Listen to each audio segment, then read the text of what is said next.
Tantangan pembangunan pertanian saat ini bahwa pertanian Indonesia didominasi oleh usaha kecil yang terdiri dari petani-petani kecil dengan kepemilikan lahan sempit hingga hanya menjadi buruh tani saja. Akibatnya, dampak pada pertanian kurang begitu menguntungkan terhadap persaingan di kancah pasar global.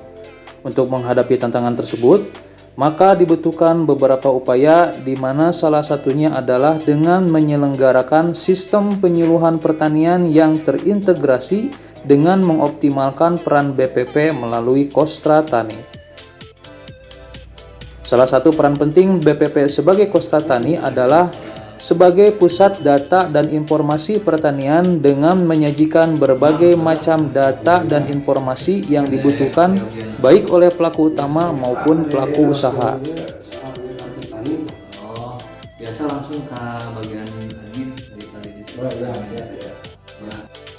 Adapun bentuk pelayanan kepada petani, salah satunya adalah memberikan informasi penting mengenai kartu tani, manfaat kartu tani, hingga cara penggunaannya yang digunakan sebagai alat transaksi untuk membeli pupuk bersubsidi dari pemerintah, hingga digunakan untuk aktivitas transfer dan memudahkan petani dalam mengajukan pembiayaan kredit usaha rakyat. Ada keperluan apa? Mau nanyain kuota ini. Pak, saya cek dulu. Adapun kuota pupuk pada kartu tani berdasarkan dari kebutuhan petani oleh kelompok dengan dibantu oleh penyuluh pertanian setempat, di mana nantinya akan dituangkan dalam bentuk RDKK. Pasalnya, RDKK tersebut merupakan database kartu tani untuk pembagian pupuk bersubsidi bagi para petani.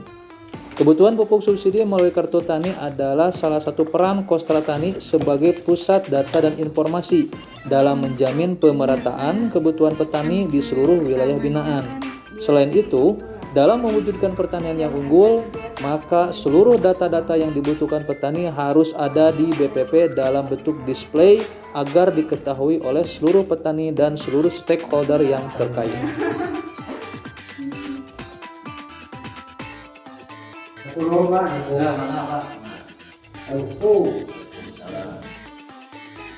Adapun display yang harus ada di BPP dalam mendukung optimalisasi peran BPP sebagai Kostra Tani diantaranya struktur organisasi yang berfungsi untuk mengetahui alur hubungan kinerja yang bermuara pada koordinator BPP sebagai penanggung jawab utama. Dengan adanya struktur organisasi, maka bisa diketahui batas tanggung jawab masing-masing posisi untuk selanjutnya bisa berkolaborasi dalam memudahkan pekerjaan.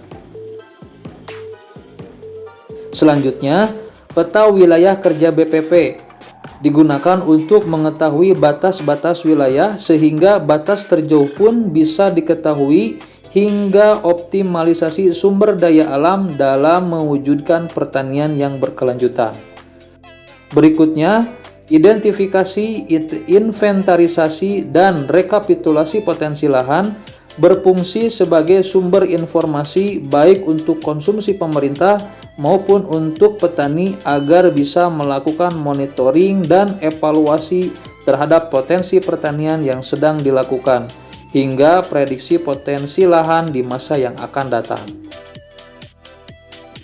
Selanjutnya, luas tanam, luas panen, dan juga profitas dalam rangka untuk mengoptimalkan lahan yang ada terhadap tanaman yang sedang dibudidayakan.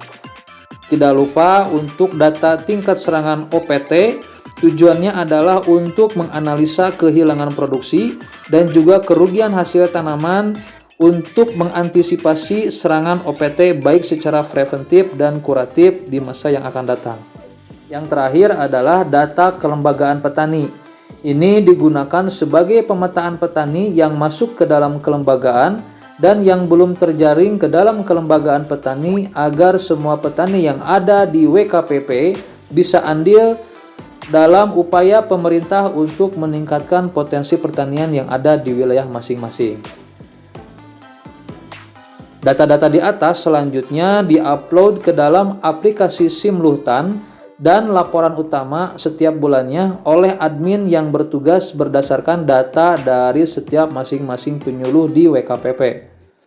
Selain itu, dalam rangka meningkatkan pengetahuan, sikap, dan keterampilan petani, maka BPP berkewajiban menyelenggarakan penyuluhan secara konsisten melalui penyuluh yang bertugas di setiap masing-masing WKPP, baik itu menggunakan media penyuluhan secara offline maupun secara online yang bisa diakses melalui laman Cyber Extension, di mana setiap petani bisa mengakses berbagai macam ilmu seputar pertanian maupun diseminasi penyuluhan di wilayahnya kapanpun dan dimanapun. Itulah peran BPP sebagai pusat data dan informasi pertanian dengan harapan agar memberikan informasi yang akurat supaya setiap langkah petani bisa lebih tepat dalam upaya mewujudkan kesejahteraan hidupnya serta mendukung peningkatan potensi pertanian yang ada di wilayah Kecamatan Cigalontang, umumnya untuk Kabupaten Tasikmalaya.